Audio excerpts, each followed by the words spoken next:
నమస్కారం Indian money Telugu ఛానల్కి మీ అందరికీ సుస్వాగతం నేను మీ కౌశిక్. ఈ మధ్యకాలంలో చాలామంది కామెంట్స్లో అడుగుతూ ఉన్నారు, సార్ మేము మ్యూచువల్ ఫండ్స్లో ఇన్వెస్ట్ చేయాలనుకుంటున్నాం, అసలు ఎలాంటి ఫండ్స్ని సెలెక్ట్ చేసుకోవాలి, దానికి ఒక సజెషన్ ఇవ్వండి అని అడిగారు. అందుకని చెప్పే ఈరోజు ఈ వీడియోలో క్రిసల్ వాళ్ళు 5 out of 5 రేటింగ్ ఇచ్చిన కొన్ని ఈక్విటీ మ్యూచువల్ ఫండ్స్ గురించి చెప్పబోతున్నా. అంతేకాకుండా ఏమిటి మ్యూచువల్ ఫండ్స్, ఈ మ్యూచువల్ ఫండ్స్లో మినిమం ఇన్వెస్ట్మెంట్ అంతా, అంతేకాకుండా ఇవి లాస్ట్ 1 year నుంచి ఎంత రిటర్న్స్ ఇచ్చినాయి, లాస్ట్ 5 years నుంచి ఎంత రిటర్న్స్ ఇచ్చినాయి, ఇవన్నీ డిస్కస్ చేయబోతున్నా. సో ఈ వీడియోని లాస్ట్ వరకు చూడండి. అంతేకాకుండా ఇంతవరకు మీరు మా ఛానల్ని సబ్స్క్రైబ్ చేసుకోకపోతే ఇప్పుడే సబ్స్క్రైబ్ చేసుకోండి. సాధారణంగా ఈ మ్యూచువల్ ఫండ్స్లో చాలా రకాలు ఉన్నాయన్నమాట. డెట్ ఫండ్స్ అని, ఈక్విటీ ఫండ్స్ అని, హైబ్రిడ్ ఫండ్స్ అని, లిక్విడిటీ ఫండ్స్ అని, ట్యాక్స్ సేవింగ్ ఫండ్స్ అని, ఎక్సెట్రా. ఈక్విటీ ఫండ్స్ గురించి మాట్లాడుకున్నట్లయితే ఇక్కడ మనం ఇన్వెస్ట్ చేసే డబ్బుని ఫండ్ మేనేజర్ తీసుకెళ్ళి ఈక్విటీ మార్కెట్లో ఇన్వెస్ట్ చేస్తాడనమాట, అనగా స్టాక్ మార్కెట్లో. సో ఆటోమేటిక్గా రిస్క్ అన్నది కాస్త ఎక్కువ ఉంటుంది. రిస్క్ ఎక్కువ ఉన్నట్లయితే రిటర్న్స్ కూడా ఎక్కువ ఉంటాయి, అది గుర్తుపెట్టుకోండి, ఓకేనా. ఎక్కడైతే రిస్క్ ఎక్కువ ఉందో అక్కడ రిటర్న్స్ మంచిగా ఉంటాయి అన్నమాట. సో ఈక్విటీ మార్కెట్లో మంచి రిటర్న్స్ వస్తాయని ఎక్స్పెక్ట్ చేయొచ్చు. అంతేకాకుండా రిస్క్ కూడా అదే రేంజ్లో ఉంటుంది. ఇంకా డెట్ ఫండ్స్ గురించి మాట్లాడుకున్నట్లయితే ఇక్కడ మనం ఇన్వెస్ట్ చేసిన డబ్బుని ఫండ్ మేనేజర్ తీసుకెళ్ళి గవర్నమెంట్ సెక్యూరిటీస్లోని, గవర్నమెంట్ బాండ్స్లోని ఇన్వెస్ట్ చేస్తాడు. సో రిస్క్ అనేది కాస్త తక్కువ ఉంటుంది, ఆటోమేటిక్గా రిటర్న్స్ కూడా తక్కువే ఉంటాయి. ఇంకా మిగతా మ్యూచువల్ ఫండ్స్ గురించి నేను ఆల్రెడీ ఒక వీడియో చేసా, ఆ వీడియో లింక్ అన్నది కింద డిస్క్రిప్షన్లో ఉంది, తప్పకుండా చూడండి. ఇంకా రేటింగ్ గురించి మాట్లాడుకుందాం. చాలామంది అడుగుతూ ఉంటారు, సార్ ఏది మంచిది ఏది చెడ్డదని అడుగుతారు. రేటింగ్స్ ద్వారా కూడా మనం కనుక్కోవచ్చు. రేటింగ్ అన్నది ఒక సోర్స్ అనమాట, ఇది మంచిదా కాదా అని. ఈ రేటింగ్స్ అనేవి ఎలా ఇస్తారంటే ఆ ఫండ్ యొక్క పర్ఫార్మెన్స్ని బేస్ చేసుకుని ఇస్తారు. ఈ ఫండ్ లాస్ట్ 1 year నుంచి ఎంత రిటర్న్స్ ఇచ్చింది, ఎక్కువ రిటర్న్స్ ఇచ్చిందా మంచి రేటింగ్, తక్కువ రిటర్న్స్ ఇచ్చిందా తక్కువ రేటింగ్, మరియు లాస్ట్ 5 years నుంచి ఎంత రిటర్న్స్ ఇచ్చింది, ఎలా పర్ఫామ్ అవుతుంది ఎన్ఏవి, ఇవన్నీ చెక్ చేసి రేటింగ్ ఇస్తారనమాట. మన ఇండియాలో చాలా రేటింగ్ కంపెనీలు ఉన్నాయి, క్రిసిల్ అని, లేదా మార్నింగ్ స్టార్ అని, వాల్యూ రీసెర్చ్ అని, ఎక్సెట్రా. సో ఈరోజు క్రిసిల్ గురించి మాట్లాడుకుందాం. క్రిసిల్ 5 star రేటింగ్ ఇచ్చిన ఫస్ట్ ఈక్విటీ ఫండ్ ఏంటంటే Canara Robeco blue chip equity fund. ఇది వచ్చేసి లాస్ట్ 1 year నుండి ఏకంగా 12% రిటర్న్స్ ఇచ్చింది. గుడ్, 12% అంటే చాలా ఎక్కువ.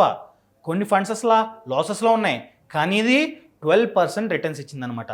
So better. And last 5 years నుంచి చూసుకున్నట్లయితే 10.26% ఇచ్చింది. గుడ్. సో ఇలాంటి ఫండ్స్లో కనుక మనం లాంగ్ టర్మ్కి ఇన్వెస్ట్ చేసుకున్నట్లయితే మంచి ప్రాఫిట్స్ వస్తాయి. అంతేకాకుండా దీని యొక్క ప్రెజెంట్ ఎన్ఏవి వాల్యూ అన్నది 27.20 ఉంది, నెట్ అసెట్ వాల్యూ అనమాట. ఇది చెక్ చేసుకోవడం చాలా ముఖ్యం. అంతేకాకుండా దీనిలో మినిమం ఇన్వెస్ట్మెంట్ వచ్చేసి 1000తోనే స్టార్ట్ చేయొచ్చు. సో మీరు రెగ్యులర్గా ఎస్ఐపి పెట్టుకొని ఇలాంటి మంచి ఫండ్స్ని సెలెక్ట్ చేసుకున్నట్లయితే ఫ్యూచర్లో మంచి రిటర్న్స్ వస్తాయి. ఈ ఫండ్లోనే ఇన్వెస్ట్ చేయండి అని నేను చెప్పను. క్రిసల్ ప్రకారంగా చూస్తే 5 star రేటింగ్లో ఉంది. సో ఇది కంప్లీట్గా మార్కెట్ మీద డిపెండ్ అయి ఉంటుంది. మార్కెట్ బాగా పడిపోయింది అనుకోండి, అది ఇచ్చే రిటర్న్స్ కూడా పడిపోతాయి అనమాట. ఆ రిటర్న్స్ని ఎవరో గెస్ చేయలేం, జస్ట్ ఎక్స్పెక్టెడ్ రిటర్న్స్ అంతే అనమాట. ఫ్యూచర్లో దీని యొక్క రిటర్న్స్ మంచిగా ఉండొచ్చు అని చెప్పి ఎక్స్పెక్టేషన్. అండ్ సెకండ్ వన్ ఏంటంటే యాక్సిస్ బ్లూ చిప్ ఫండ్స్. మనం దీనిలో ఎంతైతే పెట్టుబడి పెడతామో ఆ డబ్బులో ఎక్కువ మొత్తాన్ని ఫండ్ మేనేజర్ తీసుకెళ్ళి స్టాక్ మార్కెట్లో ఉన్నటువంటి లార్జ్ క్యాప్ స్టాక్స్లో ఇన్వెస్ట్ చేస్తాడనమాట ఎక్కువగా. అంతేకాకుండా దీనికి క్రిసిల్ వాళ్ళు కూడా 5 star రేటింగ్ ఇచ్చారు. ఇది లాస్ట్ 3 years నుంచి చూసుకున్నట్లయితే 8.27% రిటర్న్స్ ఇచ్చింది. అండ్ లాస్ట్ 5 years నుంచి చూసుకున్నట్లయితే 10.20% రిటర్న్స్ ఇచ్చిందనమాట.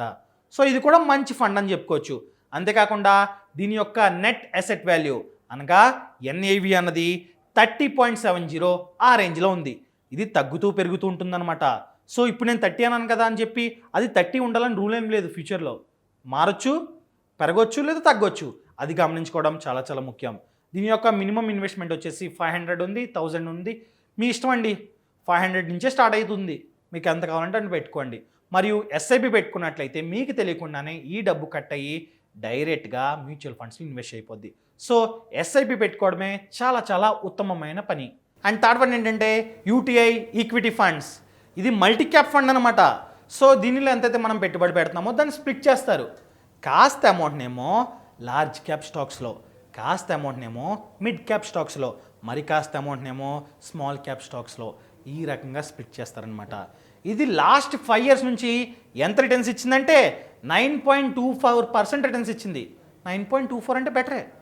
అండ్ లాస్ట్ 7 years నుంచి 14.48% రిటర్న్స్ ఇచ్చింది.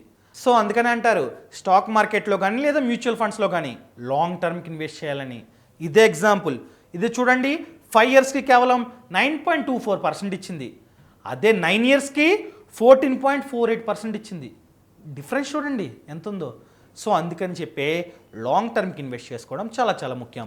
ఇంకా లాస్ట్ వన్ చూద్దాం, జేఎం లార్జ్ క్యాప్ ఫండ్. దీనిలో మనం ఎంతైతే పెట్టుబడి పెడుతున్నామో ఆ అమౌంట్లో 80% అన్నది స్టాక్ మార్కెట్లోనే ఇన్వెస్ట్ చేస్తారు. అంతేకాకుండా దీని యొక్క ప్రెజెంట్ ఎన్ఏవి అన్నది 69 ఆ రేంజ్లో ఉందన్నమాట. ఇది కూడా మారుతూ ఉంటుంది. ఇది చెక్ చేసుకోవడం చాలా చాలా ముఖ్యం. మళ్ళీ ఇంకొకసారి చెప్తున్నా, మ్యూచువల్ ఫండ్స్లో కానీ స్టాక్ మార్కెట్లో కానీ మీకు వచ్చే రిటర్న్స్ అనేవి కంప్లీట్గా మార్కెట్ మీద డిపెండ్ అయి ఉంటాయి. చాలామంది చెప్తారు ఇది మంచిది ఇది మంచిది అని చెప్తారు. వాళ్ళ మాటలు వినొద్దు, మీరే రీసెర్చ్ చేయండి. రీసెర్చ్ చేసి ఈ రకమైన మార్నింగ్ స్టార్ కానీ, క్రిసిల్ కానీ, వాల్యూ రీసెర్చ్ కానీ ఇలాంటి టాప్ రేటింగ్ ఫండ్స్ ఉంటాయన్నమాట. అంటే రేటింగ్ ఇచ్చే సంస్థలు ఉంటాయి. వాళ్ళు మాట్లాడుకుంటానండి, అన్నీ చెక్ చేసుకోండి. ఫండమెంటల్, టెక్నికల్ అనాలిసిస్ అన్నీ చేసిన తర్వాతే డిసైడ్ అవ్వడం చాలా చాలా ముఖ్యం. ఎవరి డబ్బుని వేస్ట్ చేసుకోవద్దు. ఈ రకంగా రీసెర్చ్ చేసిన తర్వాతే ఇన్వెస్ట్ చేయండి. సో ఈ రకంగా మ్యూచువల్ ఫండ్స్ గురించి కానీ, స్టాక్ మార్కెట్ గురించి కానీ, ఇన్వెస్ట్మెంట్స్ గురించి కానీ, పర్సనల్ లోన్, హోమ్ లోన్, దేని గురించి డౌట్ ఉన్నా కింద ఒక లింక్ ఉంటుంది. ఆ లింక్ని క్లిక్ చేసినట్లయితే ఫైనాన్షియల్ ఫ్రీడమ్ యాప్ డౌన్లోడ్ అవుతుంది. ఆ యాప్ ద్వారా మీరు మా యొక్క ఎక్స్పర్ట్స్తో డైరెక్ట్గా మాట్లాడవచ్చు. మరియు ఆ యాప్లోనే చాలా కోర్సులు ఉన్నాయి. మ్యూచువల్ ఫండ్స్ గురించి ఒక కోర్సు నేను సింపుల్గా చెప్పేస్తున్నా, కానీ అక్కడ అలా సింపుల్గా చెప్పాం. చాలా పెద్ద కోర్సు ఉంటుంది. 1 hour 2 hour ఈ రేంజ్లో ఉంటాయి అన్నమాట. మ్యూచువల్ ఫండ్స్ గురించి ఒక కోర్సు, స్టాక్ మార్కెట్ గురించి ఒక కోర్సు, పర్సనల్ లోన్ గురించి ఒక కోర్సు. ఒక మాటలో చెప్పాలంటే పర్సనల్ ఫినాన్స్ గురించి A to Z ఉంటాయి. అంతేకాకుండా ఒక విలేజ్లో ఉంటూనే మంచి బిజినెస్ని ఎలా స్టార్ట్ చేయాలి, 1 ఎకరం భూమి ఉన్నట్లయితే ఆ ఎకరం భూమి ద్వారా నెలకు వచ్చేసి ₹1,00,000 ఎలా సంపాదించాలి, ఇలా ప్రతి ఒక్క దాని గురించి కోర్సులు ఉన్నాయి. మీకు డౌట్ రావచ్చు, ₹1,00,000 ఎలా సంపాదిస్తారు, పాసిబుల్ అని అనుకోవచ్చు. ఆల్రెడీ ఎవరైతే సంపాదిస్తున్నారో వాళ్ళని తీసుకొచ్చి మాట్లాడిస్తామన్నమాట. So clear. సో ఇంకెందుకు ఆలస్యం, ఇప్పుడే యాప్ని డౌన్లోడ్ చేసుకోండి. ఇలాంటి మంచి మంచి వీడియోలతో రేపు మీ ముందుకు వస్తా. అంతవరకు సెలవు. ఇట్లు మీ Kaushik. Thank you so much. Thanks for watching. నాన్న చెప్పాడు నా కొడుకుకి డబ్బు విలువ తెలియదని. కొడుకు అన్నాడు మా నాన్న తగినంత సంపదని సృష్టించలేదు అని. గతం గతః. మీ గతాన్ని మార్చలేరు, కానీ మీ భవిష్యత్తును నిర్మించగలరు. 1 million కుటుంబాలు తమ భవిష్యత్తును నిర్మిస్తున్నారు ఫినాన్షియల్ ఫ్రీడమ్ యాప్తో.